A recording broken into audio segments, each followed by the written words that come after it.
First of all, I'm just excited for our seniors to start the season off like this with a great rival game.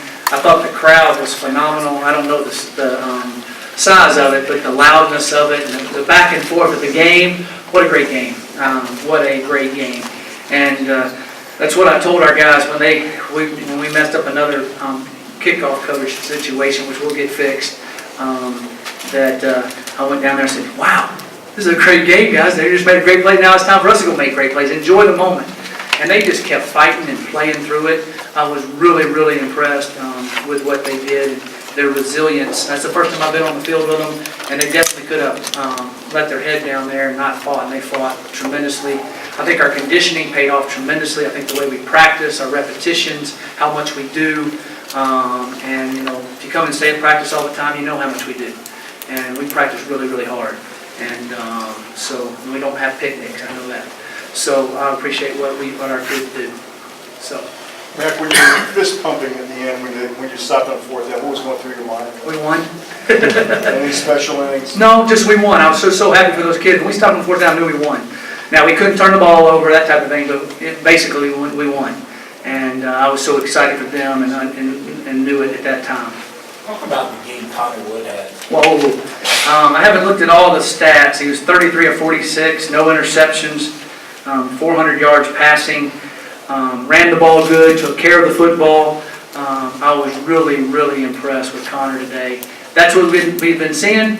I knew he had the ability to do it. He had to go do it. Very, very proud. Now he's got to regroup and do it again Saturday. And that's when we'll find out if he can put it back to back, which I believe he can. Then I think we'll have a really, really, really good quarterback. But for today, I thought he was excellent. Given the field position that your defense was often put in, can you talk a little bit about what you saw from them? I thought they fought extremely hard. The times that we needed to pin them down there, we did, which was good. We're unfortunate they called a pick call going in the end zone there, that way we would have scored. We ended up kicking the field goal. I thought that the defense did a really good job. We had to stop them on 2 different fourth down plays, which was big, and that kind of sealed the game, really. It gave us a chance to definitely win it. So I was proud of the way the defense. I thought they tackled well. We had a couple of spots there where the receivers made a couple of good runs, but I thought overall, we tackled and swarmed and leveraged the football and did those things well. Mike, what's the play call that puts Paul Richardson on one side of the field and everybody else on the other side? We have a bunch of different ones that we do that with, because we have different personnel groups and we have ways to motion him around and move him around.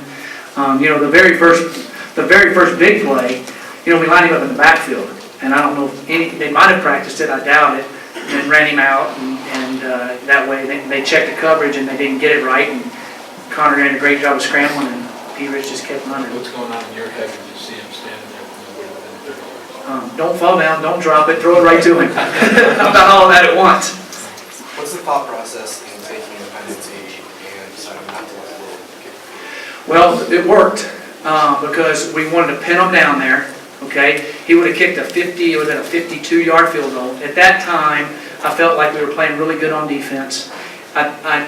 If Darrell wasn't so good at what he does, I knew we could put it down there somewhere inside the 10. He put one out on the 2 because we practice it all the time. Defensively, I thought at that time in the game, if we pinned him down there, held him, we get it back. We got it back on the 50. We went down and scored, but they called it back because of the pick route. Then we had to turn around and kick another 51-yard. And when we did that, I said, I'm kicking it this time. It worked out well. And so we'll do that from time to time because I think if you can pin them down there, you've got a better chance to go back down and score if you play field position. Now, there's certain times in the game you won't do that, depending on momentum, depending on what time it is in the game, that type of thing. How hard have you worked at establishing tempo and offense, and how well did they execute? We've worked extremely hard at it. We had a couple times there I think that it really, really worked. And I think it also helped with some missed coverage type things because you're going so fast and you got to check and they're trying to look for where number 6 is and double him and cloud him and all that type of stuff. I think it helped us spring him open a couple of times, and which was big. And that's part of it. I mean, you kind of watch those teams that do that and you go, they just handed the ball off and the guy just went 60 yards. Well, they didn't get lined up. They got the guy in the wrong gap. The backer picked the wrong gap. So we practice that way and we try to work. Hopefully, it will help us when we play teams that play fast too, that on defense we're able to do that. We don't give up big little runs or bust coverages, so hopefully it all works hand in hand. And then we're able to slow it down too, like we did some, and so that was good. Coach, you mentioned being on the field for the first time with this team. Now that you see that you have a trophy in this rivalry, have you kind of realized what the impact of putting that trophy up at the same time for this team and yourself? Well, it's a great rivalry game. It's fun, it's a lot of fun. I really enjoyed it. I think it's a great for the state of Colorado. A lot of camaraderie. I'd love to see the whole place packed. But it's just one game.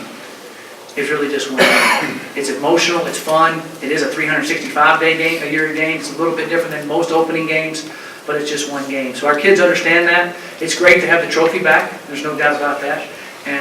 But we need to put this one behind us after tonight and get ready for Central Arkansas. I think eight BCS teams got beat yesterday by FCS teams, and this one coming in is ranked 8th in the nation. And they beat the team 70 to something, I think, to nothing. They played, or 58 to nothing. How hard is it on the coach's nerves to have a freshman play Mike, and then how well did he do? Well, he had 11 tackles at halftime. I don't know what he had after that. He's a player.